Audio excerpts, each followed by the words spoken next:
Hola chicas y chicos, ¿qué tal? Siguiendo nuestra línea de hablar de todos los tipos de uniones celulares, hoy nos tocan las uniones adherentes. Lo que hacen, básicamente, es conectar los microfilamentos de actina de una célula a los de sus vecinas, utilizando unas proteínas intermembrana llamadas caderinas, al menos esas son las principales.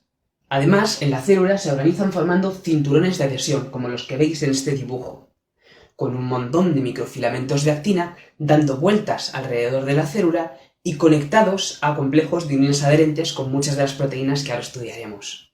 A los microfilamentos de actina también se unían las uniones impermeables de las que hablé en el último vídeo. Esas acercaban mucho las membranas de una célula a otra. En este caso, las uniones adherentes no acercan tanto las membranas, así que otras moléculas pueden pasar a través de ellas. Esas proteínas, las caderinas, además tienen otra función importante. Esto es una unión adherente vista muy de cerca, con las proteínas principales que tienen. Las caderinas son uno de los principales tipos de proteínas intermembrana que utilizan. Luego vamos a hablar de todas ellas, ¿vale? No os preocupéis mucho por eso ahora. Estas caderinas interactúan con otras caderinas idénticas en la célula vecina.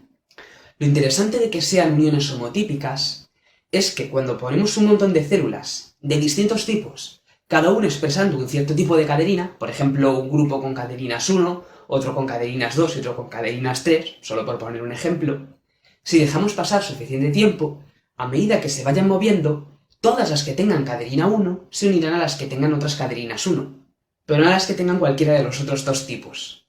Lo mismo pasará con las de tipo 2 y con las de tipo 3, acabarán agrupándose, porque cada vez que se encuentren con otra célula, solo se unirán a ella si es de su mismo tipo.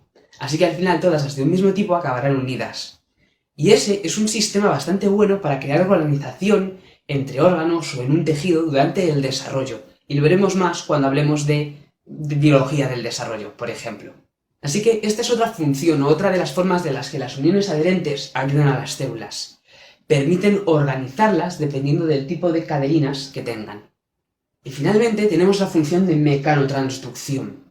Esto significa que pueden transmitir información a la célula para que cambie su comportamiento, activando genes o desactivando ciertas proteínas, dependiendo de las características del medio que rodea a la célula, y sobre todo de cómo responde a las fuerzas, a la tensión. Estas uniones adherentes se conectan a los microfilamentos de actina. Los microfilamentos de actina pueden conectarse a miosinas que tiren de ellos.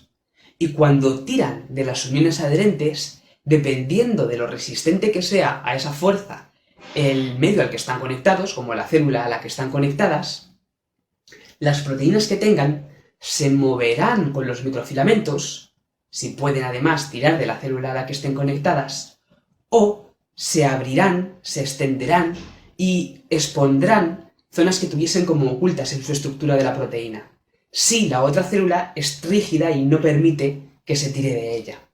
Cuando eso ocurra, esas regiones expuestas podrán unirse a otras proteínas y activar cascadas de señalización. Veremos que esto también se puede hacer con la matriz extracelular, pero eso no lo hacen las uniones adherentes, lo hacen las adhesiones focales. Lo veremos en otro vídeo más adelante.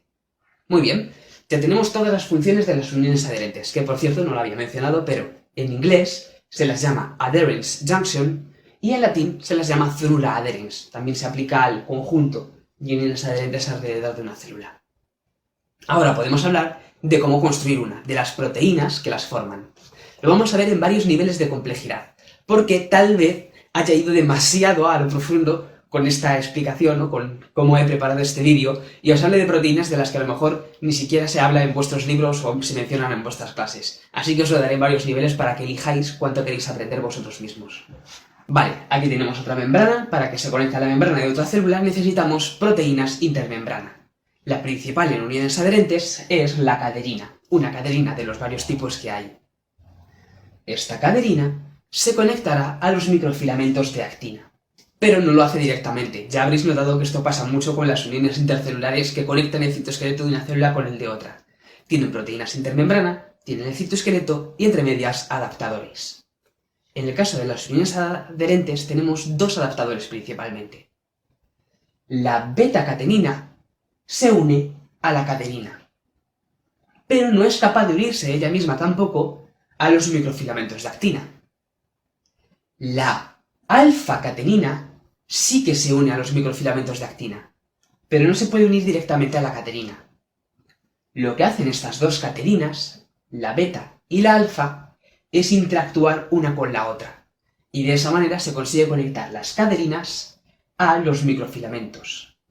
Con beta-catenina unida a la catenina, alfa-catenina unida a los microfilamentos de actina, y las dos unidas entre ellas. Esta es la idea básica, pero podemos ir un poco más allá. La alfa-catenina puede interactuar con los microfilamentos de actina no solo directamente ella misma, sino también reclutando adaptadores, y eso hace que además se puedan reclutar más microfilamentos al mismo sitio. Los dos adaptadores principales son la vinculina y la alfa-actinina.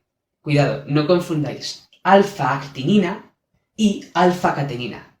La alfa-catenina es como un adaptador entre la beta-catenina y los microfilamentos u otros adaptadores. La alfa-actinina es un adaptador, digamos, entre la alfa-catenina y los microfilamentos, pero no se conecta directamente a la beta-catenina, por ejemplo. Otra cosa que hace la alfa-actinina por sí sola es conectar unos microfilamentos a otros microfilamentos. ¿Veis que tiene dos cabezas? Es como simétrica, es un dímero. De forma que también puede conectar un microfilamento a otro microfilamento, para crear como cuerdas o grupos más grandes de ellos. Esto lo hace en un montón de contextos distintos. Es una de las proteínas que más vais a ver mencionadas en estos temas de uniones intercelulares y en los temas en los que estemos hablando sobre los microfilamentos de actina. Un último detalle es que la beta-catenina y la alfa-catenina no son las únicas cateninas que participan en las uniones adherentes. Hay otro tipo más que no habíamos mencionado. Es la catenina P120, que interactúa también con la caderina, igual que hacía la beta-catenina, pero más cerca de la membrana. A veces se menciona, a veces no, la dejo ahí por si queréis recordarla. Y esta es la forma principal por la que las uniones adherentes consiguen conectar una célula al citoesqueleto de otra célula, con caderinas y las proteínas que hemos visto aquí. Pero no es el único sistema. En las uniones adherentes puede haber otra proteína intermembrana más. Voy a dejar esto en gris y la presentamos. Esta otra proteína es la nectina. La nectina no es una caderina, pertenece a otra familia distinta, la familia de las inmunoglobulinas. Un poco como los anticuerpos. Es el mismo tipo de estructura genérica de proteínas. El principal adaptador que utiliza es la afadina. Esta afadina sí que puede interactuar a la vez con la nectina y con los microfilamentos. Es un poco como una beta-catenina y una alfa-catenina, las dos en una. Y muchos libros y profesores se quedan aquí, con la idea de caderina utilizando cateninas y nectina utilizando afadina. Pero de nuevo, podemos profundizar un poco más en las proteínas que participan en las uniones adherentes. La afadina también puede reclutar vinculina y alfa-actinina. Ya os he dicho que era bastante parecida a una fusión o una mezcla entre la beta-catenina y la alfa-catenina. En función, no en estructura, ¿eh? Y en estudios más recientes se ve que hay proteínas, además, que hacen de adaptadoras entre la afadina y la vinculina o la alfa-actinina. Estas son ponsin o ponsina para la vinculina y adip, aunque tiene otros nombres también bastante raros, para la alfa-actinina. Y esto ya sí es bastante avanzado. Hay un último detalle que es interesante. Os pongo la imagen completa. Y es que estas proteínas pueden estar repartidas por toda la membrana y para formar uniones adherentes deben unirse en el mismo área de la célula. Y para hacer eso, no basta con que se unan a los microfilamentos o a otras proteínas idénticas en la célula de enfrente. También es importante que puedan conectarse entre ellas para concentrarse, para nuclearse en un mismo punto. Algunas de estas proteínas pueden interactuar unas con otras, y el hecho de que también ambas pueden interactuar con la alfa-actinina, por ejemplo, y con la vinculina, también puede ayudar a que las caderinas y las nectinas, o caderinas y otras caderinas, nectinas y otras nectinas, acaben todas concentrándose en el mismo sitio, porque pueden interactuar unas con otras también, aunque eso no lo haya puesto en el dibujo. Pero todo eso es más complicado de estudiar. Yo creo que con esto tendríamos suficiente. Aquí os dejo una imagen que lo resume todo, que junta todo lo que hemos visto. Si queréis memorizarla, lo que más os recomiendo es que utilicéis el programa de tarjetas de memoria Anki.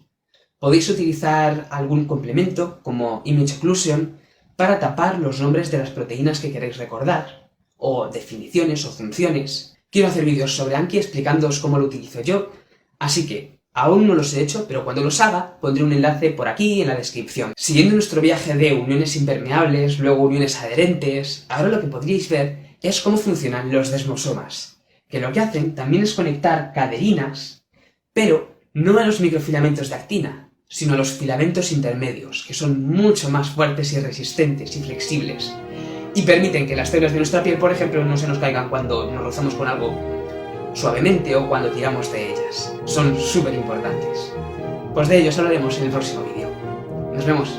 Hasta pronto.